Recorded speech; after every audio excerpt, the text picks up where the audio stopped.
irana tuke mulata ataji bose mulata oromo rama wagatu pata seye karana gaye tae galmana gaye kadade ta wagarade anuhi wagatamula inde kudubi ofi bula anuhi wagatamula inde kudubi ofi bula anuhi wagatamula inde kudubi ofi bula yalana bantu mulata ilana tuwe mulata patati bose mulata omona wagatupata seye karana gaye tae galmana gaye kadade rangarade anuhi wagatamula inde kudubi ofi bula anuhi wagatamula inde kudubi ofi bula jalala bantu mulata irana tuke mulata ataji bose mulata oromo rama wagatu pata seye karana gaye tae galmana gaye kadade ta wagarade anuhi wagatamula inde kudubi ofi bula anuhi wagatamula inde kudubi ofi bula anuhi wagatamula inde kudubi ofi bula yalana bantu mulata irana tuwe mulata patati bose mulata omona wagatupata. Tole dursarratti waaqeffattoonni duudhaa ganamaa akkasumas hawaasni Oromoo bal'aan na of galchaa jechuun barbaada. Itti aansuudhaan miidiyaa OMN ijaa fi gurra uummataa sagantaa keenya galmatti silaa gaggeeffachuu qabnu sagantaa amantii waaqeffannaa duudhaa ganamaa carraa nuu kennee kallattii miidiyaatiin akka dabarfannuuf hiree waan nuu kenneef asumaan maqaa waaqeffattootaa fi hawaasa bal'aatiin galateeffachuun barbaada.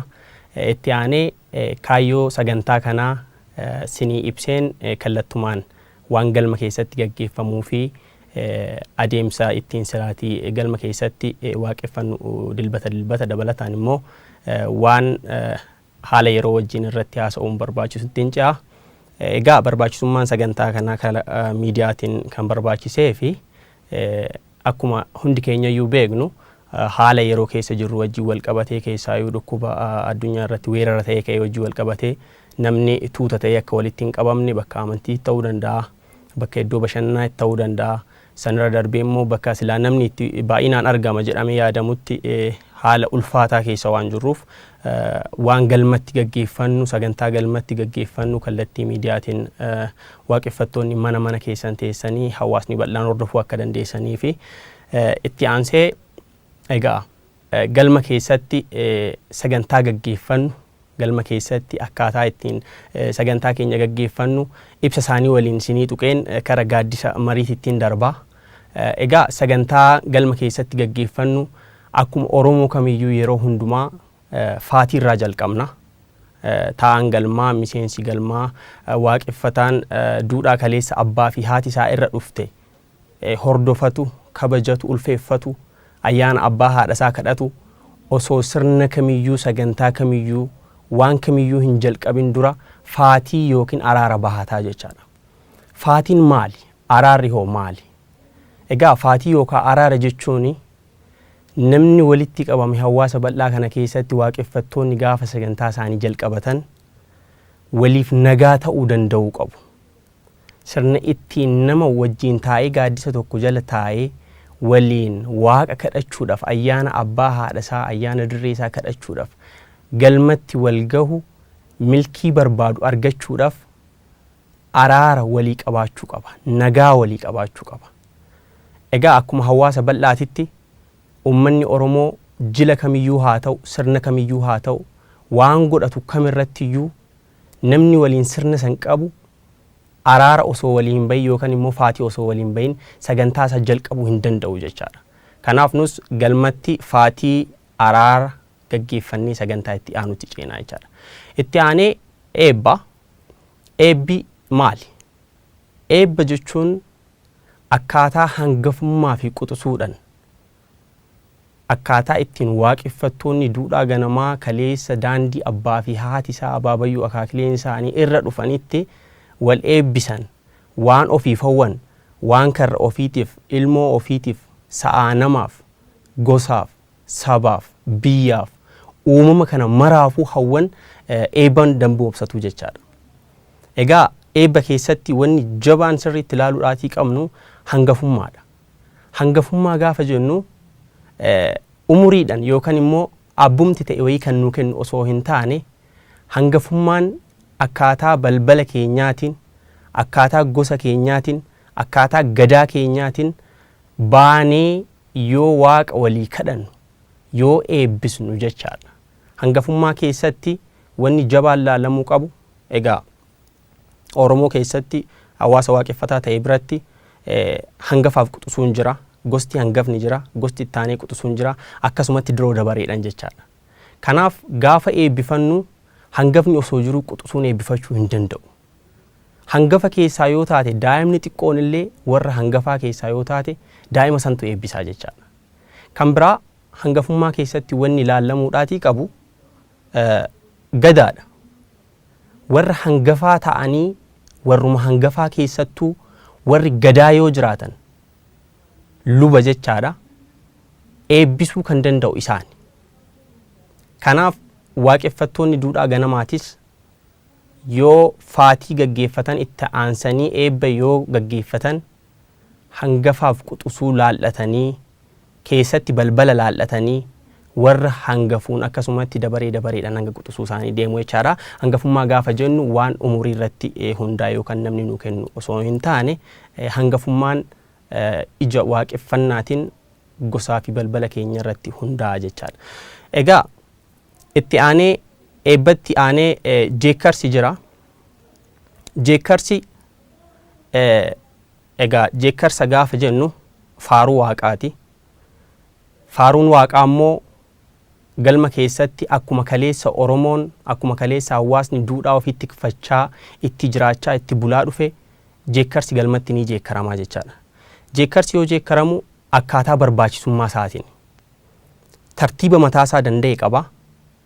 Jeekkarsa gaafa jeekkarru akkaataa fi sona ittiin jeekkaramu qaba. Cal jennee akka feeteedhaan hin jeekkarru jechaadha. Jeekkarsi jalqabbii irratti jeekkaramu jira. Jeekkarsi gidduu irratti jeekkaramu jira. Jeekkarsi damboobbiidhaaf jeekkaramu jira. Jeekkarsi kadhaadhaaf galataaf goolabbiidhaaf jeekkaramu jira jechaadha. Kanas haaluma barbaachisummaa isaatiin tokko lama jennee itti deemamaa jechaadha. Galmatti akkaataan nu itti waaqa kadhannus ta'e hawaasa keessattis sirna kanaan jeekkarsi yookaan faaruu waaqaa gaggeeffamaa jechaadha waaqeffattoota duudhaa ganamaa biratti. Itti aansee gaaddisa mariiti. Gaaddisni marii maali? Eessaa dhufe? Jechumti kunuu eessaa dhufe jennee jalqabarraa hubannoo isaa qabaachuu qabna. Gaaddisa marii gaafa jennu waan arra uumne osoo hin taane gaaddisni marii hawaasni keenya kaleessa gaafa sirna isaati irratti dubbatatu, gaafa duudhaa isaati irratti dubbatatu, gaafa jila qabatu, gaafa sirna wayiitiif walitti qabamu marii godhata, wal mariisisa, gaaddisa qabata. Gaaddisni sun ni mari'ataa jechaadha.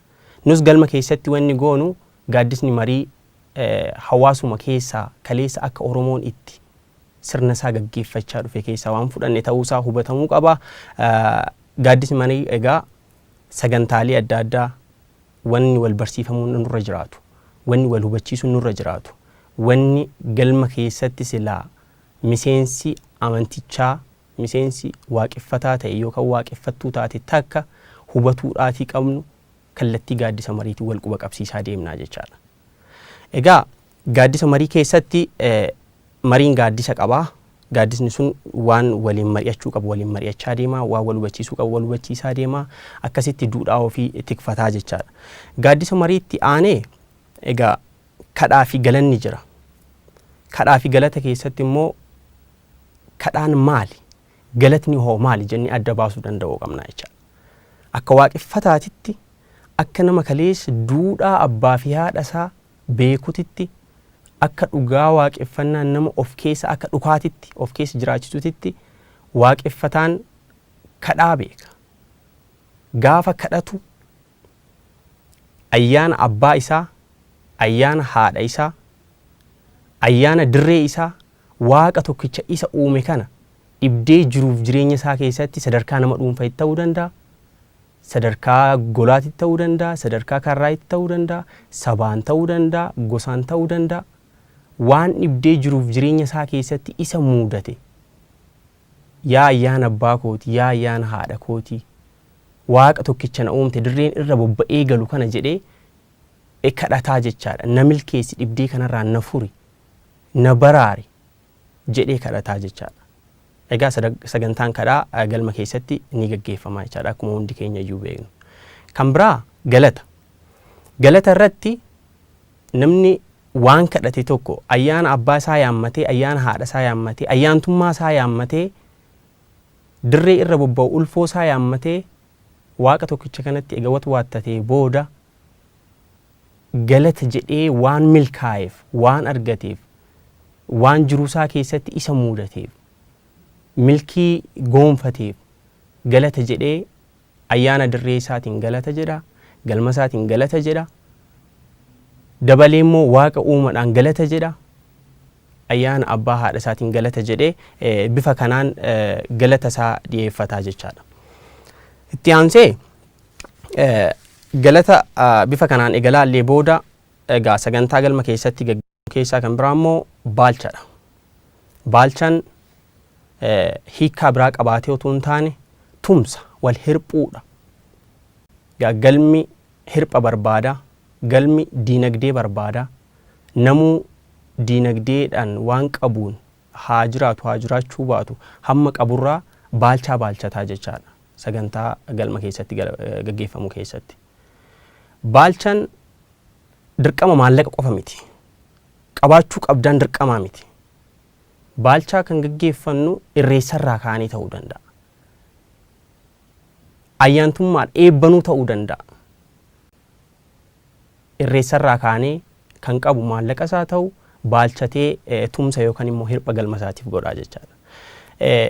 Dhumarratti eebbi goolabaa jira. Eebbi goolabaa akkuma dura isiniif kaase faatii yookaan araaratti aansee eebbi ni gaggeeffama. Dhumarrattis eebbi goolabaa gaggeeffameetu sagantaan xumuramaa jechaadha. Eebba goolabaatirrattis akkuma hangafaaf quxisuutitti akka feeteedhaan otoo hin taane akkuma hangafaaf quxisuutitti waan kaleessa dur turte. Egaa kan jirtu hin badinii kan hin jirre dhalatiin jedha Oromooni. Waan dur turte akkuma hangafaaf quxisuutitti akkuma ganama warri eebbise dhumarratti goolaba itti godhee sagantaan xumuramaa jechaadha. Kun gabaabbinaan hordoftoonni yookaan immoo waaqeffattoonni duudhaa ganamaa waan galma keessatti gaggeeffatan sagantaa tartiiba isaatii jechaadha. Itti aanee gaaddisatti ceenaa waan arra silaatii wal hubachiisuu qabnu, wal gorsuu qabnu bifa ittiin qindeeffannee too asirratti waliin haasa'aa deemnu yookaan immoo waaqeffattoonni bakka jirtanitti qaama qalbiidhaan miira waaqeffannaatiin waan silaatii akka amantiititti akka duudhatitti nurraa eeggamu waan itti aanu kaasaa deemna. Gaaddisa marii keessatti jalqaba waaqeffannaa jechuun maal jechuudha? Jalqabumarraayyuu hiikkan amantii waaqeffannaa maali? Waaqeffannaa jechuun amantii ayyaana abbaa, ayyaana haadhaa yookiin ayyaana lamaan namaa, ayyaana dirree fi waaqa tokkicha kadhatuu jechaadha. Waaqeffattoonni ayyaana abbaa isaanii kadhatu, ayyaana haadha isaanii kadhatu, dirree isaanii ulfoo kadhatu, akkasumas waaqa tokkicha ulfeeffatanii kadhatanii jiraatu jechaadha. Kana keessatti wanni jala murree sirriitti beekuu danda'uu qabnu akka amantiititti, akka waaqeffannaatitti, akka warra duudhaa warra isaanii ulfeeffatuutitti amantii waaqeffannaa keessatti ayyaanni yookaan ayyaantummaan waan jabaadha. Uuman yookaan waaqni uumama kana gaafa uumu, uumama lafa kanarra jiru hunda isaa gaafa uumu ayyaana mataa isaanii tika kenneefiti kan waliin uume. Ayyaana gaafa jennu tika waaqni nu waliin uume jiruu keenya keessatti milkaa akka taanu waan silaati akka uumamaatitti argachuudhaatii qabnu milkaa'uudhaatii qabnu akka milkoofnuuf tika waaqni nu waliin uume jechaadha. Gaafa kadhannut galmattis haa ta'u golattis haa ta'u kan nuti kadhannu jabaan ayyaantummaa keenya damboobsinaa jechaadha. Ayyaantummaa keenya gabbisnaa jechaadha. Kanaafuu ayyaantummaan tika keenya ayyaantummaan eegduu keenya kan waaqni nuu kennee jechaadha. Ayyaantummaa kana akkamitti kadhanna? Jalqabarraa hiikaa amantii waaqeffannaa akkuma laalle ayyaana abbaa ofii, ayyaana haadha ofii dirree ulfoo irra bobba'anii galantanaa fi waaqa uumaa tokkicha nama uume kan akka kaleessa Oromoon kadhatutti waa otuu ittiin daballe waa otuu irraa hin hir'isne duudhaa kaleessa abbaa fi haati keenya silaa ittiin milkaa'aa dhufan dhibdee ofii ittiin furachaa dhufan saniin kadhannaa jechaadha. Akkamitti ayyaana abbaa keenyaa kadhanna? Akkamitti ayyaana haadha keenyaa kadhanna? Yookaan immoo akkamitti ayyaana dirree ulfoo teenyaa kadhanna kan jedhu gabaabbinaan laallee bira dabarraa jechaadha. Ayyaana haadha teenyaa sirnoota ittiin kadhannu jiru. Fakkeenyaaf ateetii fudhachuu dandeenya. Ateetiin egaa namuufuu ifa hawaasa bal'aa waaqeffataa ta'e akkasumas uummata Oromoo biratti ateetiin ifa. Ateetee jechuun ayyaana haadhaati. Ateetiin hormaataaf sanyii ofii tolchuuf biyyaaf nagaa hawwuuf akkasumas karra ofii damboobsuudhaaf ayyaana dubartootaati jechaadha. Ayyaana haadhaati. Akkamitti godhamaa? Maaliin godhama isa jedhuufi egaa gosa hedduu qabaata. Fakkeenyaaf hormaataaf kan godhamu jira. Ateetiin looniif godhamu jira. Ateetiin karraaf godhamu jira. Ateetiin guyyoo duulafillee kan godhamu jira. Haati warraa abbaa warraa ishee eebbistee milkiin gahe milkaa'e ooffalii gali jettee eebbisteetoo gadhiistii jechaadha. Sirnoonni yookaan immoo wantoonni as keessatti godhaman hedduunsaa waan golaati. Waan mana keessatti qophaa'uudhaan gaalirraa jalqabee akkaataa ittiin godhamu tartiiba isaatirraa jalqabee sirnoonni as keessatti guutaman hedduun isaanii waan golaati. Kanaaf golatti amantii keenya keessatti yookaan waaqeffannaa keessatti duudhaan ayyaana abbaa ofii fi ayyaana haadha ofii akkaataa ittiin damboobsannu keessaa kallattii ayyaana haadhatiin ateetee kaasnee laaluu dandeenya jechaadha bifa kanaan. Egaa ateeteen hangana eega jennee ayyaana abbaa ofii immoo fakkeenyaaf wadaaja bulfannee booranticha oogliyaa bulfannee akkaataa golatti heeyyamamuu fi nama heeyyamamuufiif waan sirna mana keessatti guutamuu qabu guuttannee ayyaana abbaa keenyaa yoo kadhanne ayyaantummaan keenya gabbataa ta'a. Jiruuf jireenya keenya keessatti milkaa'aa taana jechaadha. Fayyaadhaan ta'uu danda'a, karraan ta'uu danda'a, ilmoodhaan ta'uu danda'a, sadarkaa dhuunfaatti ta'uu danda'a, gosatti, balbalatti ta'uu danda'a, milkaa'aa ta'a jechaadha. Waaqeffataan duudhaa ganamaatirra akka kaleessa abbaa fi haati isaa irra jiraachaa dhuferra jiraatu har'allee dhugaa amantii keessatti ayyaanni abbaa fi haadha isaa humna jabaa akka qabuu fi akka isa milkeessu amanii beekaa jechaadha. Kanaaf ayyaantummaa keenya keessatti wanni nuyi sirriitti illee beekuudhaatii qabnu jala murre ayyaana abbaa ofii namni ulfeeffanne, ayyaana haadha ofii namni ulfeeffanne waaqeffataa dhalli nama hin jechisiisu. Kan biraati waaqeffannaa keessatti ayyaana dirree teenyaa akkamitti ulfeeffanna? Ayyaanni dirreedhaa egaa jalqabumarraa akkan siniif tuquuf yaaletti ayyaana lamaan namaati fi ayyaana dirree waaqa tokkicha kadhatee jiraata waaqeffataan jenneerra. Ayyaana dirree akkamitti kadhanna? Dirree gaafa jennu fakkeenyaaf malkaa kaasuu dandeenya, tulluu kaasuu dandeenya, abdaarii kaasuu dandeenya, iddoowwan muuda qaban sirna keessatti muuda qaban kaasuu dandeenya. Waaqeffattoonni dirree isaaniitti irratti ayyaanni dirree isaanii akka isaan milkeessu jabaa akka ta'e akka tuma ba'uuf bara jalaa akka baasu rakkoo jalaa akka baasu akka milkeessu waan beekaniif ayyaana dirree ofii ulfeeffatu. Akkamitti ulfeeffanna? Fakkeenya isinii kaasa irreecha akka fakkeenyatti haa fudhannu. Malkaa tibba birraa gaafa baanu yaawaa galata gurraacha gannaa keessaa, bacaqii gannaa keessaa, rooba hamaa keessaa, yandoo keessaa fuutee ifatti nu baaste, habaaboo birraa nu agarsiiste jedhee uummanni Oromoo kun irreecha yoo ba'u ifatti arginaa jechaadha. Waaqeffattoonni duudhaa ganamaatis waan kaleessa abbaan isaaniitii fi haati isaanii dirree isaanii yoo ulfeeffatan milkaan ofiifillee milkaa'aa turanii fi arrallee milkaa'aa jiran waan beekaniif waan arganiif dhuka keessaa waan qabaniif dirree ofii ulfeeffatu. Fakkeenya irreecha kaasnee jechaadha. Tulluuttis tibba arfaasaa fudhachuu dandeenya. Tibba arfaasaa egaa fuuldura ganna jira, rooba jira, kan sa'aa kan namaa tolu nuuroobi jedhanii dukkanatti deemna ganni gurraacha gannaa nagaan nu hulluuqsi ifatti nu baasi birraatti nu baasi jedhanii waaqeffattoonni tulluuttis bahanii dirree isaanii ulfeeffatu jecha ayyaana dirree isaanii kadhatatu ni milkaa'ulleedha jechaadha. Yoo dhibdee wayiitillee itti dhufte ayyaana dirree isaanii kadhatanii irraa oolu. Fakkeenyaaf bara hongeen bu'e, bara rakkoon baay'ate, bara namni sa'a namaan rakkate, bara horiin dhumu hawaasni waaqeffataa ta'e waaqeffattoonni duudhaa ganamaa bahanii dirree ulfoo isaaniitti ayyaantummaa dirree isaanii kadhatu.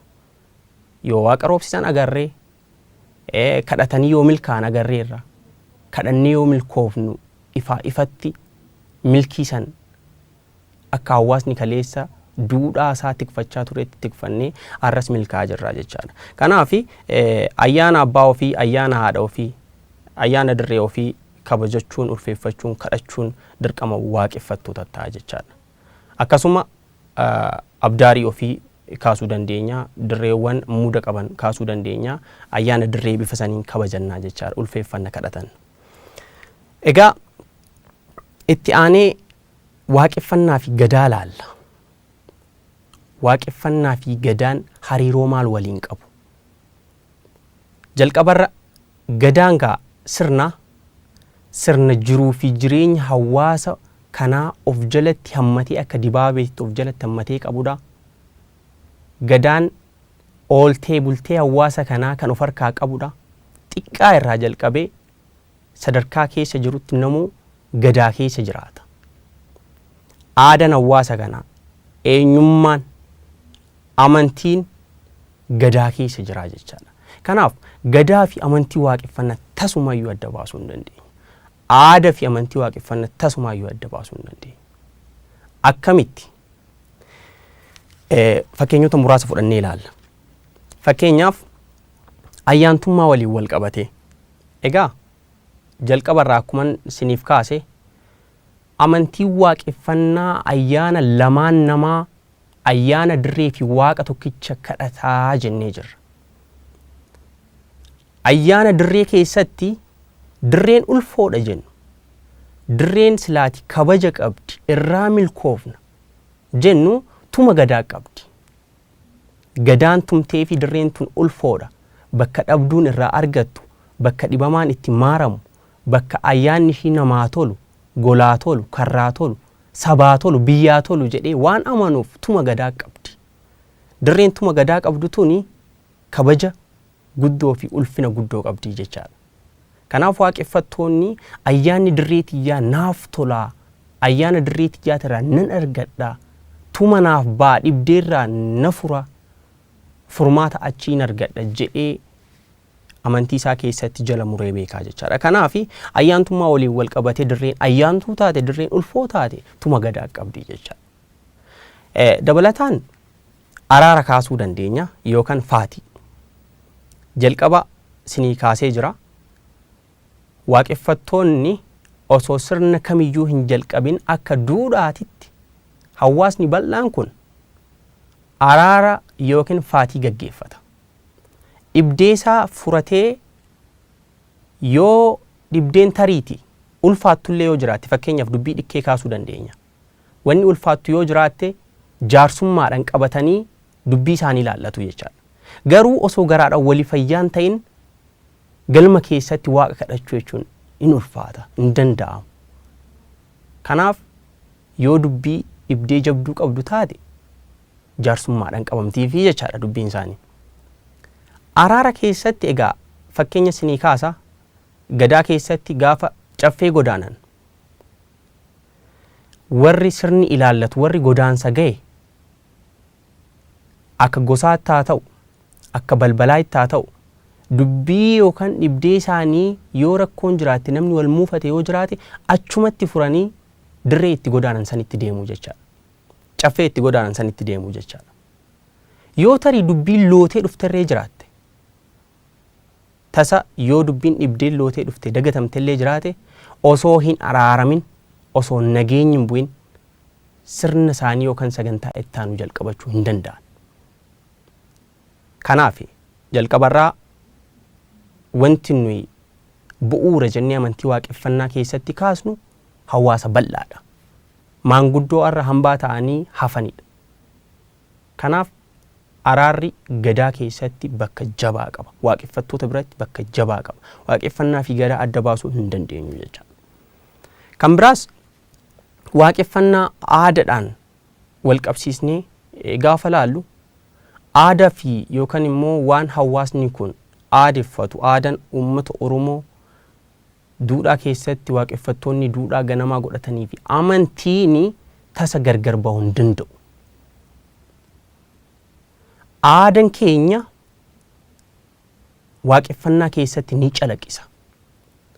Gaafa sirna wayii godhan gaafa jila wayii baanu karrattis haa ta'u akka sabaattis haa ta'u akka gosaattis haa ta'u sirni gaafa gaggeeffamu taateewwan achi keessatti calaqqisiifaman dhuka aadaa yookaan uwwisa aadaa qabu. Fakkeenyaaf irreecha fudhachuu dandeenya. Irreecha dhimmi jabaan kara malkaa yookaan tulluu baanuu fi amantiidhaaf. Wanti jabaan kara malkaa yookaan tulluu nu oofu amantiidha. Amantii keessatti taateewwan hangafummaa fudhachuu dandeenya. Fakkeenyaaf abbaan dirree sanii abbaan malkaa sanii malkaa osoo hin saaqin eenyuyyuu dhaqee irreeffachuu hin danda'u. Warri gadaa osoo jiranii warri luba ta'an osoo jiranii gosa hangafaa keessa ta'anii jechuudha eenyuyyuu dabree eebbisuu hin danda'u. Kanaaf aadaa fi waaqeffannaa wal keessaa bahuu hin danda'an. Gaafa sirna keenya godhannu duudhaa keessatti waaqeffannaa keessatti giddugala godhannee to'an nuyi sochoonu aadaa keenya. Akkaataan nuyi sirna keenya ittiin calaqqisiifannu aadaa keenya. Asirratti amantiin biraallee giddugala kan godhatu aadaa isaatii jechaadha wanni ifatti beekamuudhaatii qabu. Hangana gadaa fi waaqeffannaan wal keessaa hin bahan. Aadaa fi waaqeffannaan wal keessaa hin bahan. Gadaa fi aadaa wal keessaa hin bahan. Jalqabumarraa gadaan jiruu fi jireenya hawaasa kanaa wal keessatti qabatee jiraa jin. Jiruuf jireenya hawaasa kanaa ooltee bulteen hawaasa kanaa immoo aadaa isaatiin, amantii isaatiin waan duudheffatee jiraatuun ibsamaa jechaadha akka hawaasa Oromootitti. Waaqeffattoonni duudhaa ganamaatti egaa waanuma kaleessa abbaa fi haati isaa godhu irraa milkaa irraa kadhachaa dhufan kadhateetis milkaa jechaadha. Milkaa'ee galata jedha. Waan haaraa hin uumnu, waan hin jirre hin uumnu, waan jirtu immoo tasumaayyuu hin dabsinu jechaadha. Waan hin jirre hawaasni waan kaleessa hin goone goona taananii sun duudhaa miti. Sun waaqeffannaallee hin ibsu jechaadha. Kanaaf gadaa fi waaqeffannaan addaan hin bahu jenneetoo kan dubbannuuf kanaafi jechaadha. Egaa ayyaantummaa bal'inaan kaasnee irra dura ayyaantummaa keessatti immoo amantii waaqeffannaa keessatti warri duudhaadhaan bulu warri waaqeffannaadhaan bulu akkamitti ayyaantummaa isaanii gabbisuu danda'u? Naamunsi akka waaqeffannaatitti nurraa eegamu maali? San kaasnee ilaalla. San keessaa safuu laaluu barbaachisaa ta'a. Egaa safuurratti safuun maali? Hiikkaa isaatirraa gaafa kaanu safuuni sansaka yookiin seera uumamni walii isaa waliin ofii fi uumama biraa waliin uumaa waliin akkaataa ittiin jiraatudha jechaadha. Madaallii uumamaa eegnee akkaataa ittiin uumamni ittiin waliin jiraachuu qabutti jiraachuudhaaf safuu eeggachuun dirqama ta'a. Safuun dhugaadha. Dhugaan immoo madaallii uumamaa ta'etti. Uumamni akka wali hin miine, uumamni waan waaqni hin jaalanne akka hin goone, uumamni waan lafti hin jaalanne akka hin goone safuudhaan eeggamaa jechaadha. Madaalliin uumamni itti waliin jiraatu safuudha. Namni safuurraa dabe waa hedduu itti miidhama. Kanaaf safuun amantii waaqeffannaa keessatti waan ijoo fi waan silaatii akka nama tokkootittis ta'u, akka gosaattis ta'u, akka karraattis ta'u, akkuma sabaatittuu uumama biraa wajjin madaallii sirrii ta'een ittiin jiraannu jechuudha. Gaa as keessatti nama qofa osoo hin taane uumamni lafarra jiru hundisaa safuu qaba. Ilmoon haadhaaf safuudhaan jiraatti. Ilmi abbaaf safuudhaan jiraata. Dirree teenyaaf, boroo keenyaaf, uumama biraa wajjiniin bosona fudhachuu dandeenya, bineensota fudhachuu dandeenya, dirree fudhachuu dandeenya, malkaa fudhachuu dandeenya, tulluu fudhachuu dandeenya. Safuu fi safeeffannaa ittiin madaallii uumamni ittiin waliin jiraachuu qabuun jiraachuun dirqama ta'a jechaadha. Kana amantii waaqeffannaa keessatti jala murree beekuu danda'uudhaatti qabna. Kaleessas hawaasni keenya gaafa duudhaa isaatiin jiraatu, har'allee gaafa duudhaa isaatiin jiraatu, uumama biraatitti osoo hin bu'in, dhugaa uumama biraa osoo hin dabsin, waan kadhate milkaa'aa ture milkaa'aa jiras. Kanaaf safuun naamusa waaqeffannaa keessatti waan ijoodha jechaadha. Egaa safuun egaa akkana ta'e namni safuurraa gaafa dabe maal dhaba? Daandii safuutiin yookaan immoo safeeffatee yoo jiraate maal argata? Gaafa safuu eegnee jiraanne, seera uumamaa eegnee gaafa jiraanne, ayyaantummaan eega duraatti kaasaa turre sun milkaa'aa ta'a, gabbataa ta'a, damboobaa ta'a. Jiruuf jireenya keenya keessatti milkaa'aa ta'an fayyaadhaan ta'uu danda'a, karraan ta'uu danda'a, boroo keenyan ta'uu danda'a, sanyii keenyan ta'uu danda'a. Dabareetoo immoo akka sabaatitti akka biyyaatti ta'uu danda'a. Safuu uumama biraa wajjin ittiin waliin jiraannu, uumaa waliin ittiin waliin jiraannu gaafa eegne gabbataa taana, damboobaa taana, milkaa'inni jira jechaadha. Gaaddidduu qabaannaa jechaadha. Kanaaf safuu gaafa eegganne wantoota akkasii kana milkoofna. Gaafa safuurraa dabne hoo? Safuurraa gaafa dabnu waan hanga ammaa kaasni kana milkaa'ina haa ta'u, karraan, ilmoodhaan, fayyaadhaan, diinagdeedhaan jiruuf jireenya keenya keessatti dhibdeetu nu mudata, hin milkoofnu. Haala nuyi beeknunis haa ta'u haala nuyi hin beekneen dhibdeetu nutti baay'ata jechaadha. Rakkinatu nutti baay'ata. Balbalaan rakkachuu dandeenya, ilmoodhaan rakkachuu dandeenya, fayyaa keenya rakkachuu dandeenya, sanyii keenya rakkachuu dandeenya. Namni gaafa madaallii uumamaatirraa gore, seera uumamaatirraa gore, safuurraa dabe rakkootu itti heddummata. Kanaaf safuu eeggachuun waan jabaa fi murteessaadha duudhaa keessatti. Akka amantii duudhaa ganamaattis, akka waaqeffannaattis waaqeffattoonni safuu isaanii eeggatanii, tiksanii dhugaa namaatitti osoo hin bu'in jiraatu jechaadha. Haala waliigalaatti egaa akkuma beekamu addunyaan kun har'a ilmi namaa kun safuurraa badee jira, maqee jira, dhugaarraa maqee jira. Agarsiistuuwwan hedduun jiru. Namni akka uumetti osoo hin taane waaqa gaddisiisaa, lafa gaddisiisaa, ayyaana abbaasaa muufachiisaa, ayyaana haadhasaa muufachiisaa, dirree ulfoo ofiitillee osoo hin kabajne jiraataa jira. Kun waan ifatti mul'atu jechaadha. Fakkeenya isinii kaasa. Heera uumaa keessatti dhiirri dubartii fuudhuun, dubartiin dhiira heerumuun heera uumaati. Barbaanni osoo hin taane waan heerri uumaa nu heeree jechaadha, waan waaqni nu heeree jechaadha. Har'a wanni addunyaa kanarratti mul'atu dubartii heerumtu argina, dhiira fuudhu argina. Madaalliin uumamni fi uumamni silaa ittiin waliin jiraatu jeeqameeraa jechaadha. Kun immoo safuu dabsuudha. Addunyaa kanarratti yakkatu baay'achaa jira. Dhiiga namaa lolaasuu, lubbuu namaa ajjeesuu, dhugaa namaa dabsuu, dhugaa namaa dhoksuu, abbaa ofii kabajuu dhiisuu, haadha ofii kabajuu dhiisuu, hangafaaf iddoo dhabuu waan ifatti mul'atu jechaadha. Wantoonni kunniin immoo safuurraa dabuu mul'isa. Madaalli silaa uumamni ittiin waliin jiraatu jeeqaa jirra. Hariiroo hawaasummaa jeeqaa jirra jechaadha. Waaqa gaddisiisaa jirra, lafa gaddisiisaa jirra. Waan waaqni hin jaalanne, waan lafti hin jaalanne godhaa jirra jechaadha. Kanaaf addunyaan tun waan hedduudhaan rakkachaa jirti.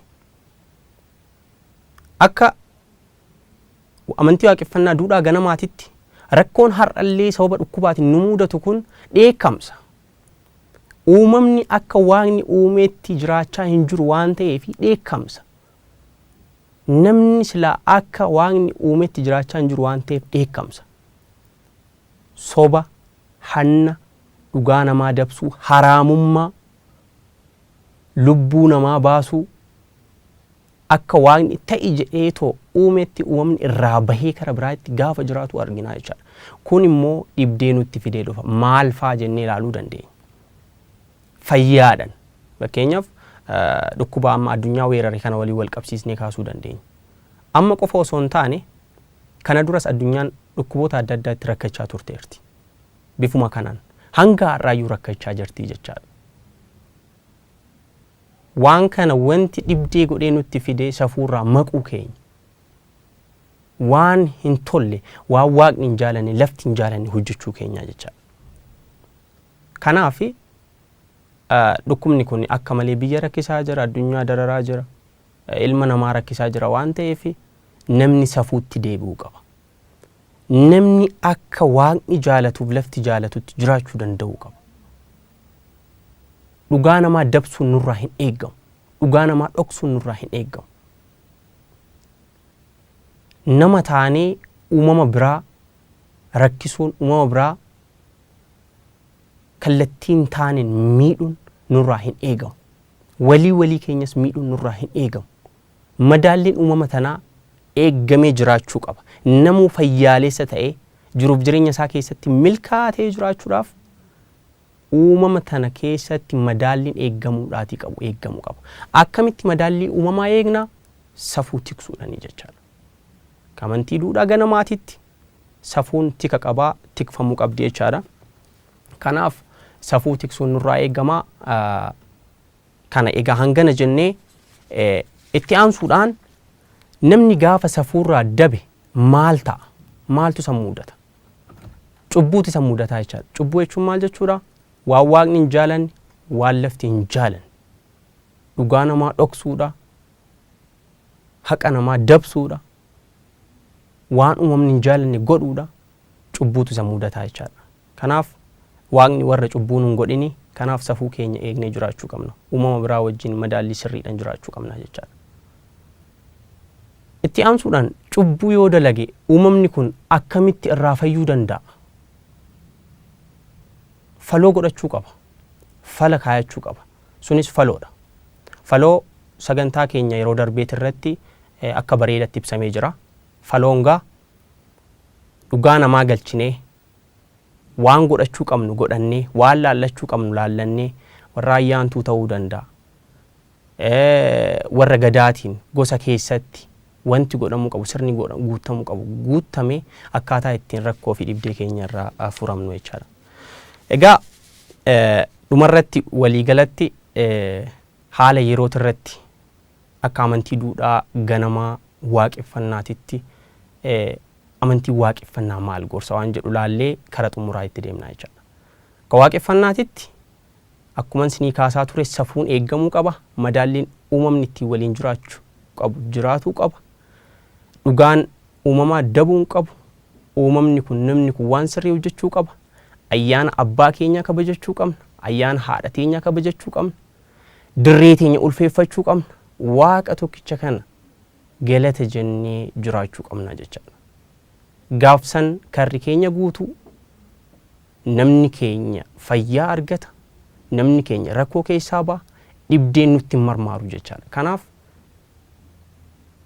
waaqeffattoonni duudhaa ganamaas ta'e hawaasni bal'aa Oromoo sanirra darbees addunyaa guutuun dhalli namaa waan sirrii hojjechuu qaba, daandii sirriitti deebi'uu qaba, dhugaarraa dabuun qabu jechaadha. Itti aansee gorsa ogeeyyii fayyaa dhaga'uun dirqama nutti ta'a. Akkuma beekamu dhukkubni kun biyya rakkisaa jira, addunyaa tana guutuu raasaa jira, guyyaadhaa guyyaatti wanni dhagahamu waan nama gaddisiisu. Kanaaf waan ogeessi fayyaa waan jedhu hojiirra oolchuun dirqama ta'a.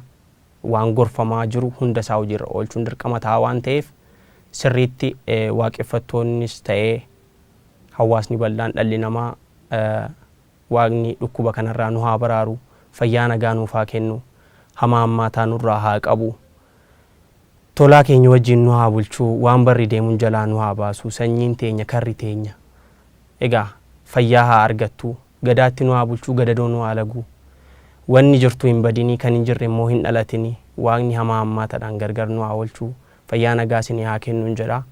Sagantaa keenya asumarratti xumurraa. Egaa sagantaa keenya hanga ammaatitti waan dogoggorrii jiru yoo jiraate ija qalbiirraa na hambisaadha, na uffalchaa isiniin jechuu barbaada. Fayyaa nagaa argadhaa. Xumureera.